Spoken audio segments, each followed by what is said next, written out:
Welcome to The Bold Blueprint, a podcast for modern educators who dare to think differently. Here we explore the intersection of education and leadership, diving into bold strategies, innovative teaching, and the mindset shifts that drive real impact.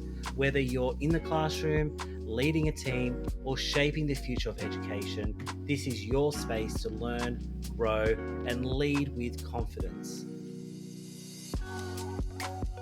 Hey Barbie, hello, how are you? Good, thanks. How are you going, Jamie? Well, today we've got a special guest. We've had so many guests on our podcast over the last couple of, quite all the episodes actually, of people who help to influence centres, from policy writers to HR to, the CEO of Play Australia to people who've worked, as an editor in chief. And I think Barbie, I'm personally excited is someone who actually works in a centre, in a service, centre manager, helping to support educators, families, communities, and not just someone who works in an inner city regional centre. So this is going to add a bit of additional complexity. I'd love to introduce Chelsea, who I personally know, one of our centre managers at Early Learning Management, who manages a service in Bundaberg. Yeah. Hey, how you going? I'm good. Whenever I think of Bundaberg, what do you usually think of? I think of rum and Rum, tame. The bear, the big polar bear, is it? Yeah. And why a polar bear? To be honest, I got no idea. I don't drink rum, so Yeah, just you like a bring me hot. out of the loop there. oh my gosh, well, welcome Chelsea. Chelsea, meet Barbie. Barbie, meet Chelsea, and Hi, Bubby. uh, can you I can you tell us a little bit about your service? Yeah, so we're Branyan Early Learning Centre. We're located in Bundaberg. We're on the outskirts of Bundy. Um, a beautiful, beautiful area. 5 minutes down the road, we have Sandy Hook, which is a freshwater lake. We have bush, we have cane, we have beautiful cockatoos that fly around our service. We're kind of in the thick of nature, which is really great. We're an 89 place service. We're only 3.5 years old, so we've had um, those startup struggles that finding the right team dynamics, finding the right educators, building occupancy, building growth, but also what we say here, building the Branyan way, making us different from other services, and focusing on the children and the quality of care that we produce here. And for those who don't know where Bundaberg is, and I think we know of it because of the brand name, where is Bundaberg located?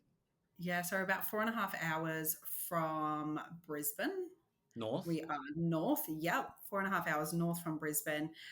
You kind of veer off towards the ocean a little bit. Yeah. So we're actually kind of a funky little town where we're coastal, but we're also bush and we're rural as well. So got a lot of farming, a lot of properties.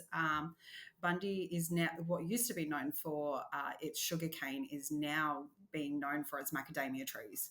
So Oh, we're kind of switching the game up. But yeah, and little known fact, our macadamias here in Bundy are used in medicine. So we provide the world's leading macadamia trees for medicine. what kind of had no medicine? idea. Sorry, What kind of medicine? just anything. I think antibiotics, penicillin, Oh, or Oh, not penicillin itself, but antibiotics in general. Yeah, just things that make us feel better. yeah, that's I had no idea. yeah. I know they're like $50 a kilo, Yeah, and they're sneak really onto good your for you. farm and maybe grab a couple.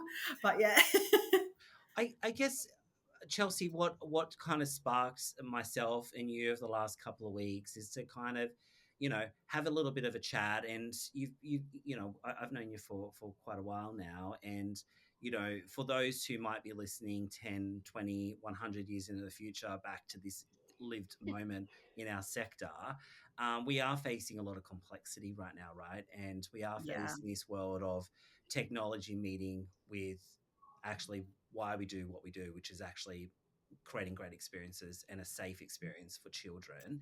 Yeah. And I was really personally kind of inspired by you and what you did in your service, and a little bit about how you're looking at your pedagogy and your practice, and bringing your center managers on board. And before we recorded, you did have a bit of a disclaimer. So I think it's important for the listeners to hear this disclaimer, because I think what's really important in our sector is for people to have a voice and have different perspectives. But I'd love you to kind of give you a disclaimer, but also talk a little bit about your journey that you've gone on. Yeah, so my disclaimer is that what works for me and my service may not work for you and your service. So please do not quote me on anything being right or wrong. It is what we've reflected on, what we've worked hard at, and our journey as a service. So every service is going to have their own journey. Pardon me. We over 12 months ago, were reviewing our programming, my educational leader and I, Roz, and we knew something was missing. And I think every centre feels that the load of paperwork and documentation and technology, it has a huge impact on our day to day. And I felt that we were missing the mark, which is being present with the children. The children, they were always first priority. That's always key. But when it came to documentation and programming and all those added extra requirements that is needed of us, we weren't, that was prioritized over them being with the children.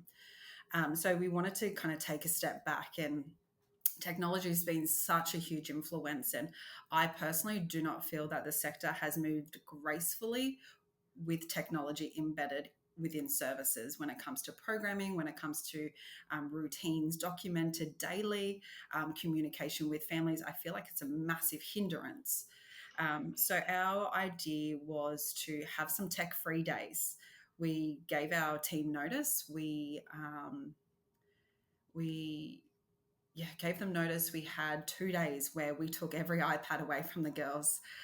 And there's 2 in a room, so that, the day would run smoothly. Someone could be doing notes, someone could be doing the day story, routines could be documented. And that kept families happy too. But when you look at it, I think averaging every day, we're looking at 5 hours that our face is in a screen. And that's 5 hours that isn't towards a child or the child's needs or understanding and learning the children. So we took technology away. We did give the girls digital cameras that we actually bought off Temu. And they had to, the SD cards were not big, so they only could take, 15 photos. Oh, wow. Okay. And they had to so they had to print them out, put them on a day book, back to paper, basically. So that was exciting. And the feedback, the excitement from the educators it was astronomical. They loved it. And they said, can we just get rid of it all now and just go back to paper? So that started our journey. Over the past 12 months, we've moved away from what we would use as Storypark for our platform. We've moved away from Storypark when it comes to documenting our program and our children developmental steps for our children. And we see a much more proactive programming when it comes to that. We see a lot more interactions coming from with the children. They're part of our program now. So they get to draw on it. They get to, go, oh, I want to add this to it. And especially for kindy children who are very, very vocal. They want to be part of everything. So that's allowing them on that journey with us is really, really great. But when it comes to technology, we kind of moved away. We still use it for our day stories. However, start of 2026, we won't even have it for that. How controversial. I mean, sorry, Barbie. I was going to say, I'm that person. This is my... So do you see me? I forgot to say at the start of it, it's just how your brain's, everyone, not just me. I do have ADHD, so I'm a little bit elsewhere.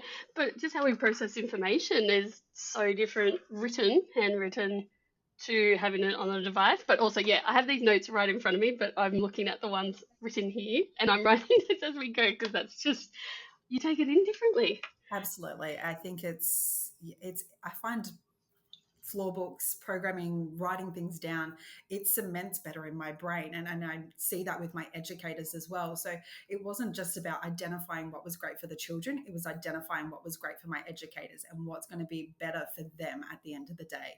And we know like zombie scrolling, how that can just Yes. take up so much of your time and you feel horrible afterwards. So why are we, making our educators sit in front of iPads, documenting when they could be doing so many more fun things? So I guess this podcast has been created for you, the listener, really hearing a variety of different perspectives. And I'm curious if you're listening to this around, is this something that you are considering? Because I can see a space for technology, and there is a variety of different apps around there.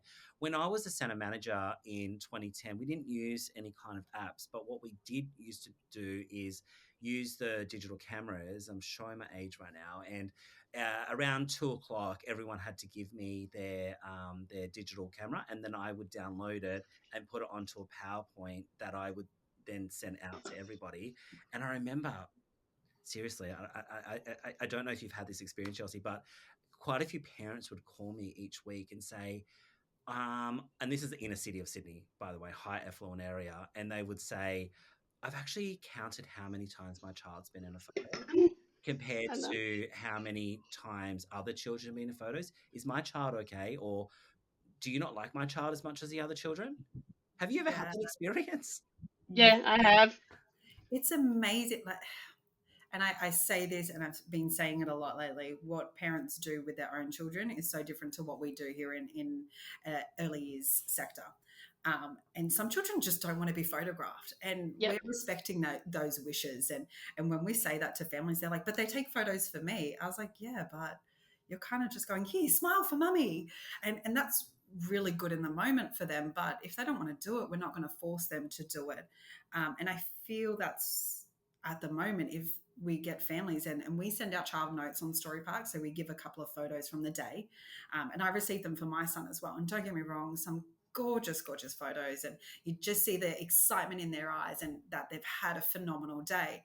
But at the same time, if a day is missed because it has been one of those days where the children just need you, parents get really upset by it, that they're not seeing their child on the day, and it's like, okay, but we're here being with your child, we're not photographing them, we're being with them.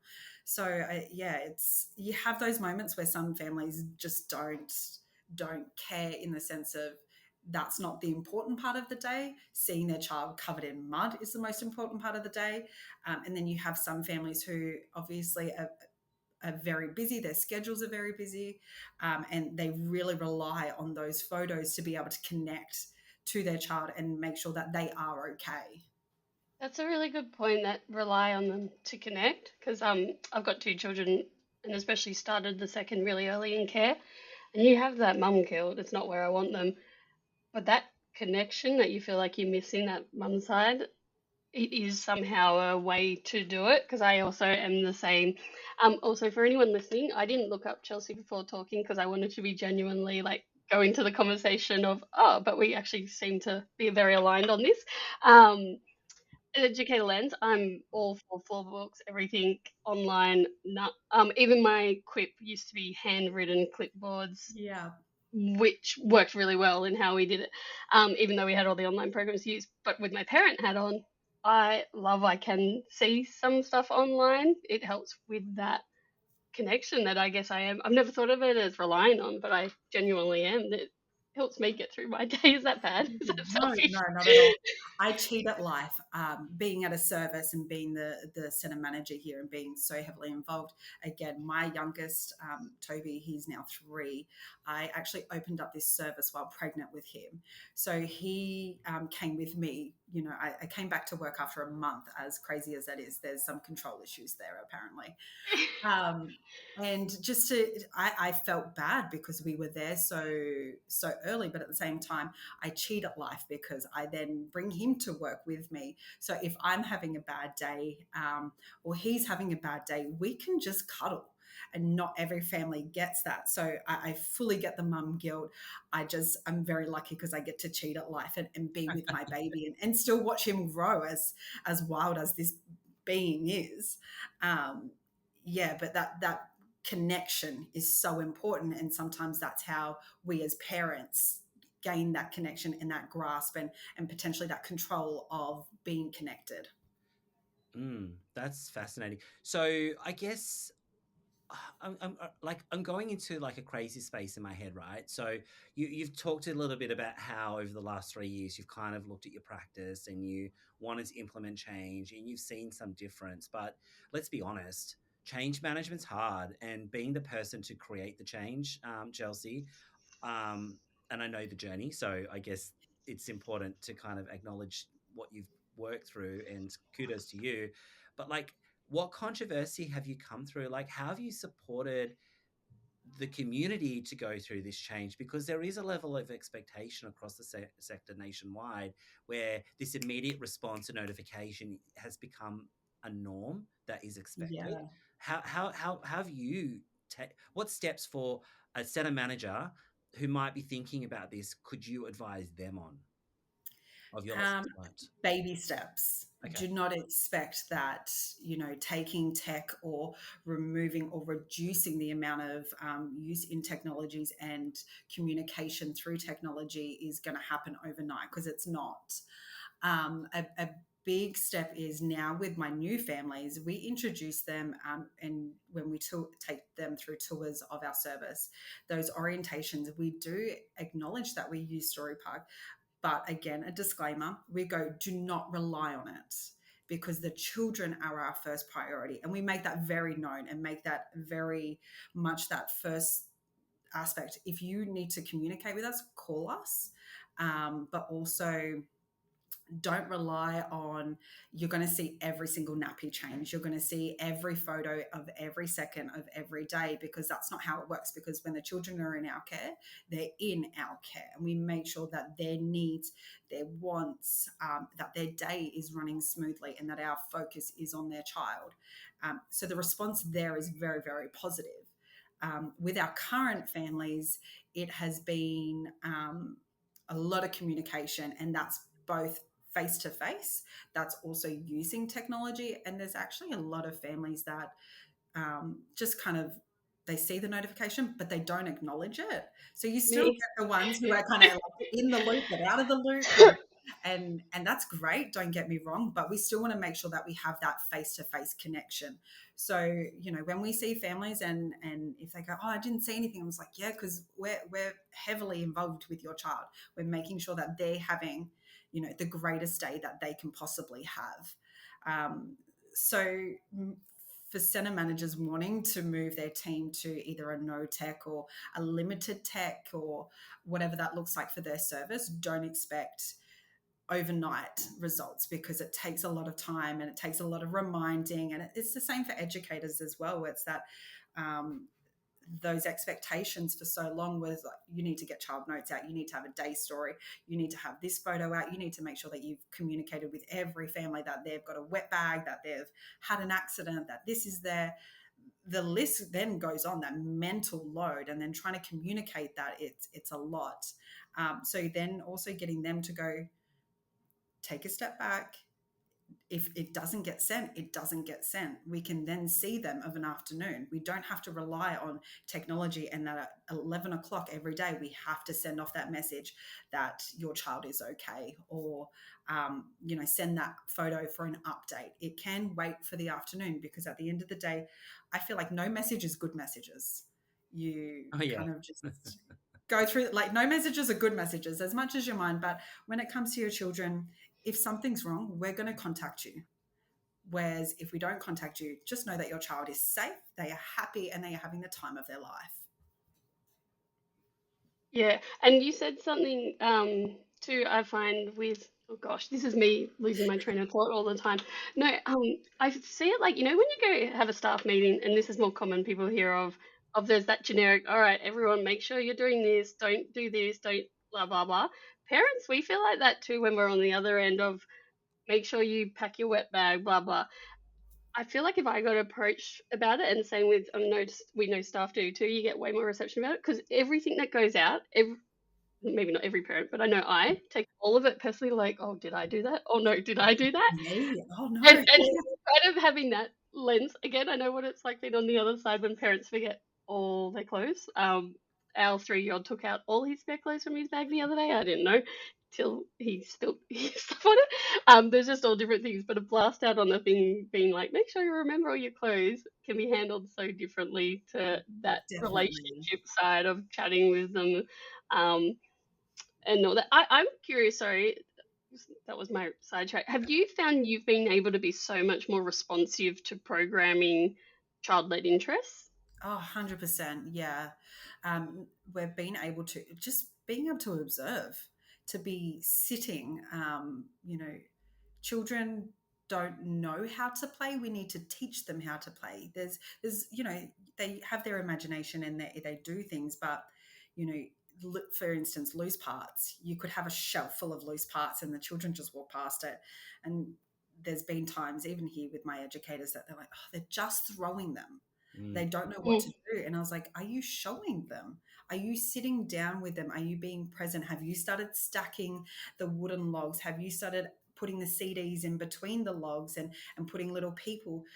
That's a perfect opportunity for educators to observe and be present with the children, which then leads into spontaneous play. You can identify their strengths and their weaknesses. You're able to then extend and go, okay, what else can we add in to this loose parts play that they're interested in? So we can definitely see a difference when it comes to the children's input. It's not always teacher led. It's not always, oh, what art activity do I need to come up with now because they're interested in whales. We're seeing a lot more of the children say and be vocal and be heard. And I think that's important, that they're being heard, which leads into a program and then projects which last 16 weeks. And it's amazing to see. Yeah, okay, let's get a bit controversial, Chelsea. I think this is an interesting statistic if we get down to the data, because you've done something at the service going down this route around smart watches. Yes. And I'm really interested for the listeners to hear the data of what you found, because I know, well, it makes a lot of sense that mobile phones and other devices of taking photography, I think there's general consensus around that isn't acceptable. And if you're listening in the future, the laws have just changed.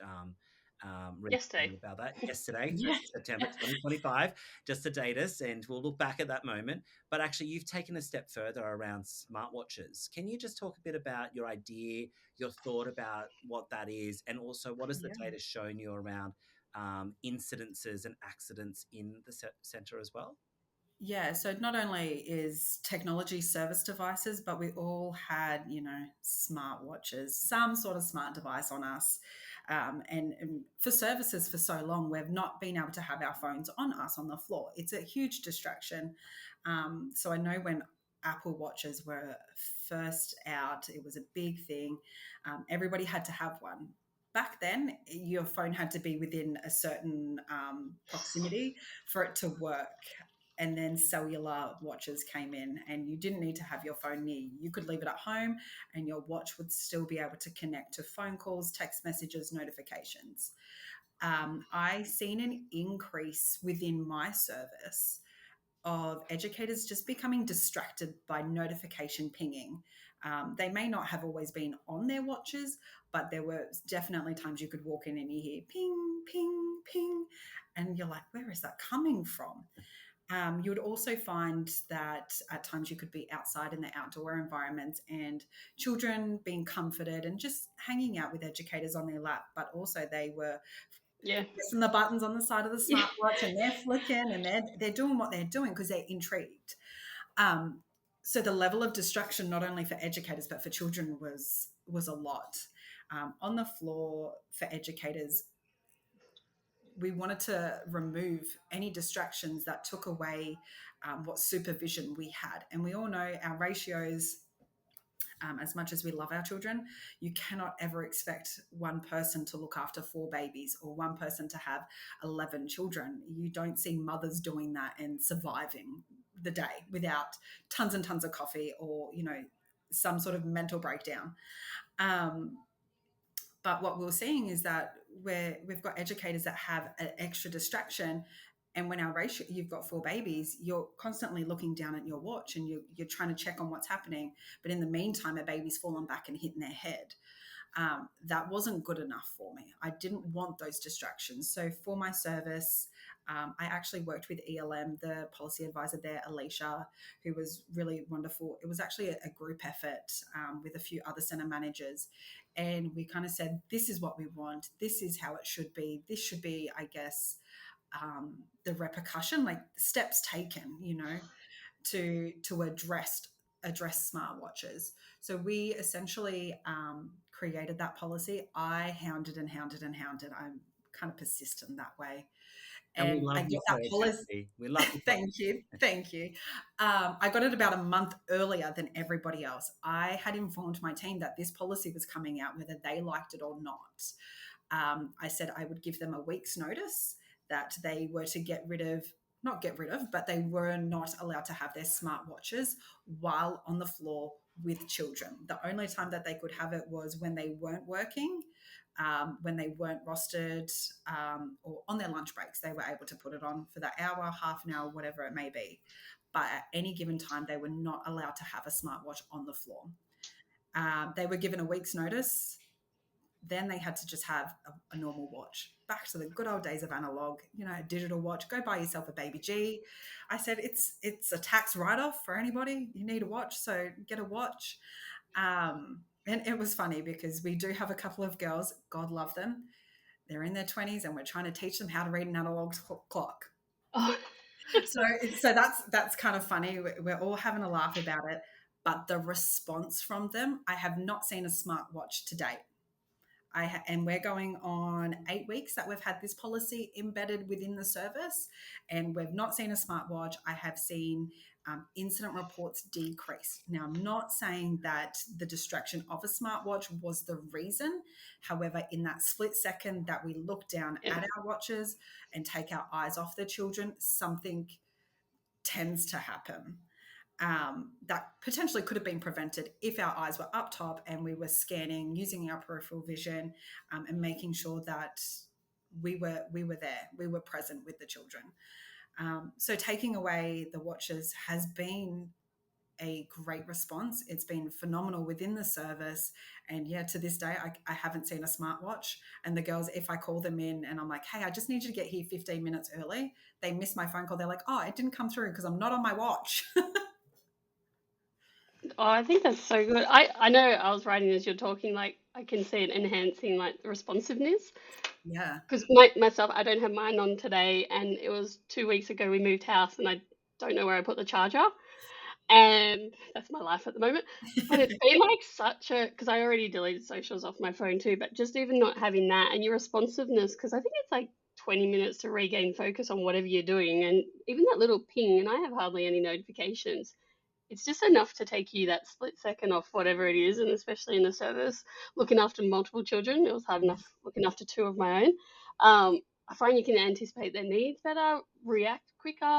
I feel like your other senses would still be a bit more engaged, even if you're still active supervision, like doing an activity with other children's. It's like your sound and all those, I don't know if you guys ever get it, when you can just feel something.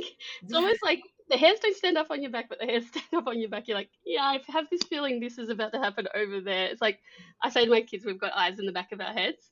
I know we don't, but it's like genuinely, I think, I don't know if it's after a while, it just happens, and you're more on top of that, I could picture, within the team. Definitely. I think, the response time is a big factor, and the response time is a lot faster for educators to be present and to anticipate, because they know the children, they've been present with the children, and they've been able to spend time and learn who the children are. As mums, we know our children, and we know that Toby's looking at the couch and he's 100% about to flip over the back of it.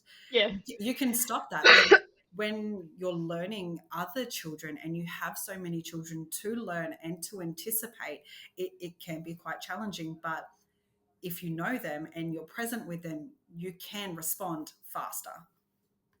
Yeah, so I guess what I'm hearing a lot, Chelsea, is around this idea of adequate supervision and being present and being in the moment. And in fact, actually doing what wakes us up every morning, which is making a difference of children's lives. And in some ways, it's also got a lot to do with teamwork. Actually, having your teammates back. That if you are distracted by notifications and doing the day book and all these different things that different devices are asking of us, how are we also being present for the other person in the classroom who might be with the bigger grouping of children while someone else is in the corner or during a rest time period trying to fill in all the different bits and pieces as well.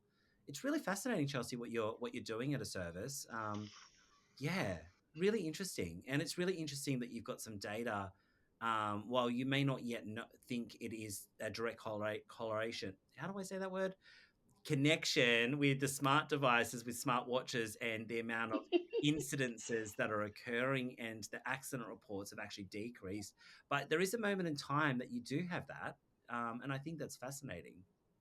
Yeah, you wouldn't 12 months ago I would never have kind of pieced all of this together, but it's been a solid reflection from not only myself, my educational leader, but the team as a whole. And I think at the end of the day, what we were missing and what other centres and services and teams might be missing is that connection, whether it's with the children, whether it's with the families, whether it's with them as a team. We're missing that connection by all these little distractions. And technology does have a big part of that. We know everybody goes um, through life and has their own challenges that they face, and we need to be responsive to them as well. And we can't be responsive as a team. And it's kind of like a marriage. If your husband's 20, you're the 80. That's how our team works as well, is that we pick each other up. But if we're constantly distracted, we're not able to do that. And that's where the breakdown of communication doesn't happen. We become shut off. We become frustrated with each other, but also the same with children. If we're distracted, we're not open to hearing what they're ready to say. A big thing I say to my team is that these little guys, they don't know right from wrong, and we are shaping the next generation. So if we want children who are resilient, who are problem solvers, who um, are able to think for themselves, we need to teach them how to think for ourselves, and we do that by doing. So we can't do that if our faces are down. We need to be present. We need to be whole body active and ready for the day. And like you said, Jamie, we don't wake up in the morning and go, oh, I'm going to work. We get up in the morning and go, we are going to have a great day. We're going to change little people's lives, and make memories for them. And I think that's a huge, huge part in what we do. Yeah, I do worry about that for how much devices are used. And again, of my parent hat, say an incident form on a device. I love being able to fill that in, but on the flip side, an educator filling that in and their head always down in it, and then what that is then looking like to the children that are growing up with mum and dad on their phone, their educators on their Yeah, device phone, and then like the expectations definitely. that they then have going through it. And there's so many social cues. I know they pick up on the facial expressions, which they're probably not getting with someone in a device. Um, yeah, on that side, I know that's why I deleted socials off my own phone as a parent, to try and limit how often I'm on it in front of the children, because I gather your face is just not numb, but like there's way less responsiveness going on when you're looking at a phone, and that's what the child sees. Whereas if you're watching them playing and not even doing anything else, like with my mum hat, drinking a tea, not that that happens hot at all. If they look at you and you smile, like they get that responsiveness, even though you don't need to do anything, that would be happening so much less in those type of Definitely. You environments. made a really, really good point there. That children rely on those social cues, and if our Mm. heads down, they're not going to get them. But also, children are exposed to technology or the lack of connection that technology brings because their parents or their guardians or whatever situation they're in, they're they're looking down. They're not looking at the children Yeah. and being present. Most weekends, I lose my phone. I don't know where it goes because I'm not on it. I ignore it. If someone really needs to get to me, they'll call my husband. Yeah. Um, because I'm solely with my kids, whether it's at the AFL fields, playing footy with them. If it's not me coaching, it's me watching and the boys being there. If it's not my little guys being on motorbikes, but then it's the same here. I don't want to, now I make sure that even as a centre manager, my phone stays in my office. It doesn't come with me in my pocket. If I need a phone, I take my cordless, which is the centre phone, and I'm present with the children. If it rings, I know someone's in the office. They're going to get it, because if I know that they're not in the office, I will answer it. But just having that present connection and allowing the children to read our emotions and how we're feeling, because that allows them to go, okay, I can feel that way. And it just, again, the responsiveness and the connection is there. Yeah, I have so many thoughts. I think back to the project approach, right? The project approach is all about children learning the process and the inquiry-based learning, and educators being the facilitator of that learning and asking the questions from a curiosity perspective, and how the classroom environment's set up. And if you think about the national law and regulations around programming cycles, nowhere does it say there is one way to do it, and there is a multiple facet of things. But I've got a friend who has two teenagers. One is 13 and the other is 16, and it's really interesting that they are head down in their iPads any moment that they can, and this ability to have conversations with others is a skill I think is missing. And even when I was in my single life, and you go on a dating app and then you meet somebody and they just don't know how to actually communicate and have a conversation, I think that is a really interesting thing that you just spoke about as a parent, Chelsea, about how are we also demonstrating and role modeling not just this idea of giving parents the need of notification gratification, but also what is it, what is this, how are we actually fostering children to learn the foundations of social interaction, inquiry-based learning, research, collaboration? Because if we're at the turning point of AI taking over the world, and go down a conspiracy theory about Terminator Part Two, but how can we actually do something that technology can't replicate, which is the human interaction? And that I think there's something to be said about that. And I know that I go to services sometimes and there's a story time that's occurring, like a group time setting, and an iPad's showed, and all the children are sitting there and the educator's looking at the clock as she's got YouTube story time on.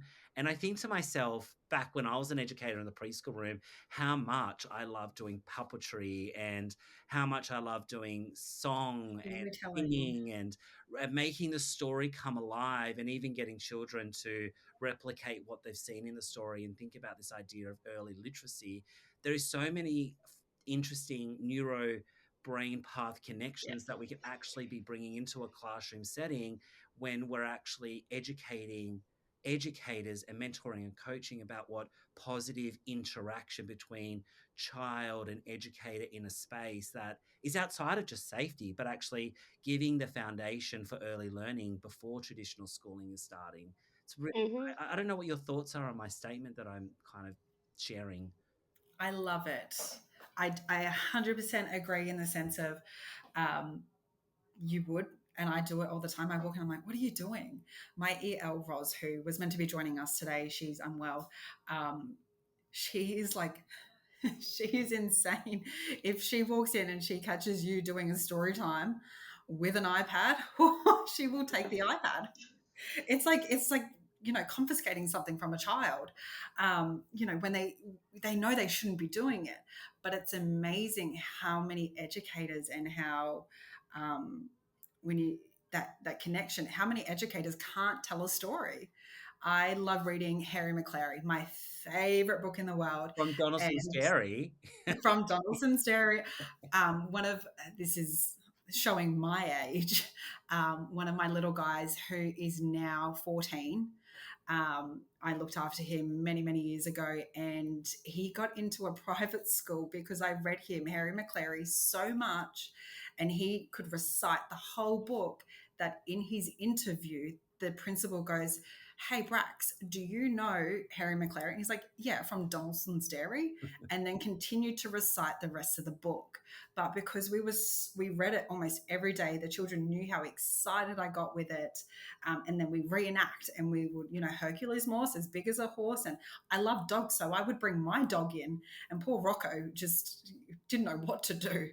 Um, but being able to tell that story, that brings so much connection Yeah. without technology, and technology is just laziness. It's Yeah. taking the easy way out, but the children become dysregulated, the children don't feel heard, they don't have that connection.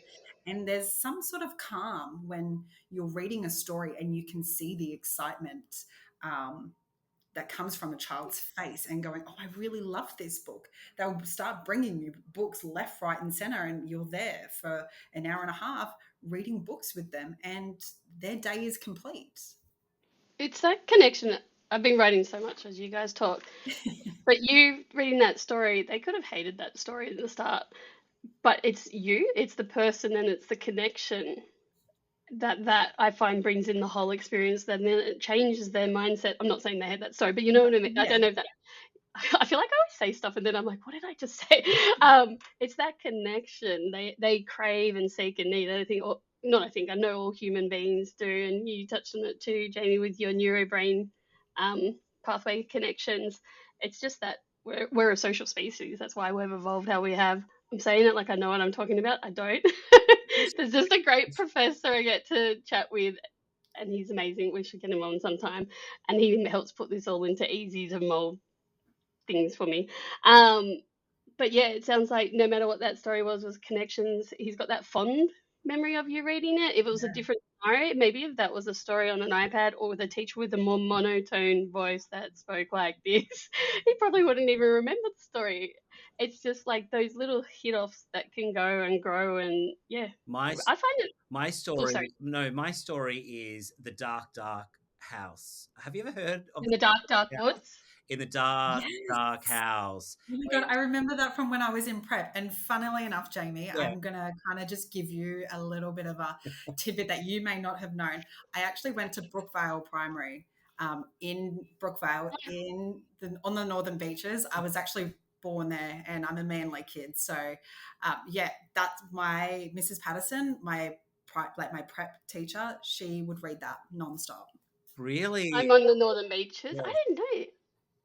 Is this in a dark, dark house? In the Dark Dark House. And at the Yeah. end, what I there would actually be no book, so you'd bring the children together, and there's a bit of a scary moment at the end. So I usually would do the story with 3 to 5 year olds. 4 to 5 year olds is probably optimal, and as the children listen, leaning in and being so excited and bringing them on the thing, but one child at the end would be chosen to whisper in my ear what would be in the box, because in the dark dark house there is a dark dark box, and inside that dark dark box there was and then someone would whisper in my ear what would be in the box, and it's usually something like a mouse or a spider, and all the children would gather in anticipation, knowing that what was going to be a little bit of a jump scare, and inside that dark dark box there was a spider. And I'd always make sure everyone knew it was just a story, and it's an imagination. No one went home with nightmares or anything like that, but that idea of imagination and curiosity and prediction that something was going to occur. It was always really interesting. And I've just realized I taught my now 5-year-old this. Do you know what I told her it was? Funny Bones. It's like my brain as a kid's crossed over. I don't know if you remember Funny Bones, the show, Yeah. and this in the dark, dark house together. So she has completely different words for how it goes. I've just read it then. I'm like, oh, I use half of it, but not all. But again, it's just proof of it may not even matter what the actual story is. It's that connection and who's telling it to you. Connection And is so important. And yeah. it's So Chelsea, 100% what we give need. give us some hot tips. If you see a classroom setting, what would you like to see as educators in a classroom? And then if someone was to do a group time setting, what would you say would look like a good experience? Um, Look, I think where the children are involved, no matter what it is, I think um, the children need to be 100% involved, whether it's like a Chinese whispers game, whether it's reading books. I love to see children acting. I love to see them step outside that comfort zone. And I have a lot of girls here who love to dress up and act the part and do that kind of thing. And I'm not a dress up person myself, but I have 99 other personalities. So I love the fact that I can, bring out Linda and we're good. Um,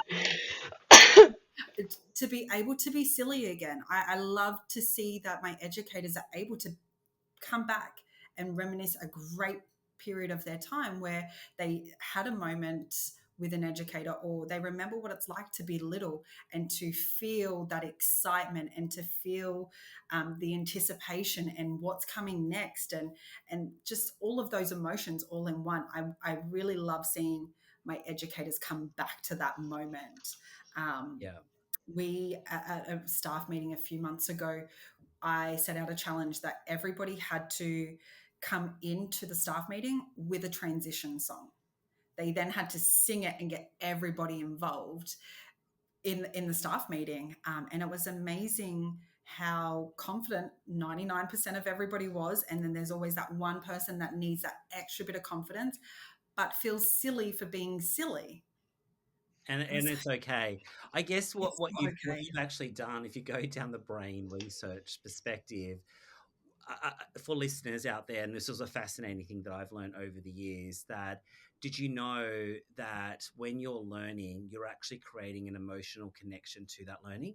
So in the first 5 years, when we think about a classroom setting, and this is why I think early learning is actually pioneering traditional schooling, that if you've got an environment that children have a positive connection, the brain is actually forming connections called myelination of emotional connections to learning. That's why, for me, I had a teacher at high school where math wasn't something that I enjoyed. It wasn't the math, it was actually the teacher, but I've associated the learning with the subject because the teacher wasn't great. But as I've shared in other podcasts, Miss Conti, shout out to you. I had such a positive connection of drama and going to those spaces. Surprise! But it is in the early learning how, for me, art and craft was probably the thing that I didn't enjoy the most. I really enjoyed project based learning and outdoor experiences and group time settings, but I always kind of pretended that I loved the art and craft experiences because children really enjoyed it. So making sure that it's when I'm in a service that it's not about myself, but how are children leaving with that sense of joy, wonder, and curiosity. So they're having a brain connection to that learning environment experience where maybe later in the future they've learnt about the love of engineering, they've learnt the love of literacy, they've learnt the love of science and technology, perhaps that it is about those foundations where brains are actually the foundation of continuous learning for the lifelong. That's why we talk about a love of lifelong learning, because it does start in those first 5 years. And we know that because the research tells us that. In fact, it's actually up until the age of 10. And after the age of 10, brain connections are no longer connecting learning as much as it will ever again. And that's why it's really challenging for children over the age of 10 and adults to learn another language is more difficult because the brain is actually not hardwired to learn. So I love what you're talking about there, Chelsea. You're actually living and breathing what the research tells us. Yeah, and just getting back to what early education was, we were able to be silly, and times have changed, and I think sometimes for the better, sometimes for the worse. But as educators, we need to remember why we chose this career, and it's not a job. I say to this every time, it is a career. You studied for this qualification, you studied to be present with these children, and to understand them. So we need to bring that back, that bring that love, bring that passion back. And I think being part of the child and being connecting and um, taking away any, what's the word, any, I've lost it. Sorry, we lose it all the time. No, yeah. Taking the distraction away, that is so Yeah, important. no, Taking the totally. distraction away, I think that is so important. So I think, yeah, I try to create that environment, that culture within my service, that let's take away the distraction, whatever's going on, let's leave it a blur outside and let's just be present for the day. And it's amazing. We all know how many times we've been having a bad day and the children can feel it, we can feel it, but there's always that one child that just comes up and gives you a hug. And then just kind of everything goes, Yeah. everything's done. You're either in tears and you're laughing about it, but at the same time you're like, I can continue on. This is why I'm doing it. So that connection is super, super important, and taking away any distraction, whether it's technology, whether it's the never-ending requests and requirements that is the early years sector, and just being present is huge. So Chelsea, being a nominated supervisor, center manager is quite a lonely experience. There's only one of you in most services. Yeah, yeah. I guess what support do you get in your role, and what help do you get, and like your networks? I'm really curious about that. Yeah, so I do have some friends that I've gained over the years who are nominated supervisors as well. So, we not breaching any confidentiality, but we're able to kind of piece scenarios and go like, what have you done in this time? Um, I feel like I'm very lucky that I don't feel alone in this job. My EL, again, she's my brain on the outside. She's wonderful. She's very humbling. She's like the devil and the angel on your shoulder. She's your advocate for either or. She kind of goes, Chelsea, like, just stop for a second, think, go have a coffee, and then come back to me. And I'm like, okay, like, sure, right. The fact that my team know my strengths, and that I love actually being back on the floor. So they'll be like, hey, I'm struggling with this part of my environment. Can you come help me? And I'm like, yes. I'm like, what can I change? What can I do? Yeah. So my team make it very less lonely to be able to do my job, and that they respect and understand when I have to make decisions and choices, and they don't work against me. And I think that's hugely important. But just seeking out and creating connections outside, I don't feel that we as directors at different services should be against each other, because we're in the same pool, we're in the same situation, and one person's experience should be able to help another person. Some people aren't. I'm going to say I'm very thick skinned. I don't take very much to heart, because I keep that professional and that personal boundary very separated, which I'm lucky, but not everybody can do that. So some people take things to heart and go, oh my God, this educator just said no to me, or, a family disagreed with me, and that's okay, but it's how we move forward. And having people on the outside, and that have gone through these situations is super, super important. And then you've been with ELM for a little bit. Like, what kind of 3 support? years. 3 years. I know it's amazing. That's actually my anniversary too. Yeah. What like not just an ELM kind of spruik, but like an organization like ELM. What kind of support are you receiving? Because you're part of it independent. You're not Yeah, part of the so big four. we've got a private owner, and don't get me wrong, they're Yeah. fantastic. ELM has taught me a lot along the way.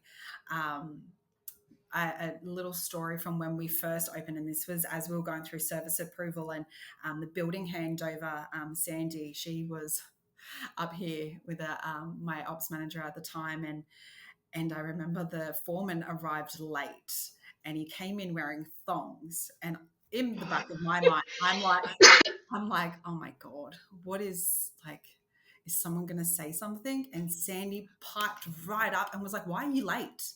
You cannot be late. We have handover. And just the strong firmness that Sandy was, I was like, I can do that. I can be strong and firm. So those little moments have kind of shaped me, the support in my challenging times as a center manager director. I've only been in this role 5 years, so I'm still new, still fresh. I'm still learning, and in those 5 years, regulations have changed, requirements have changed.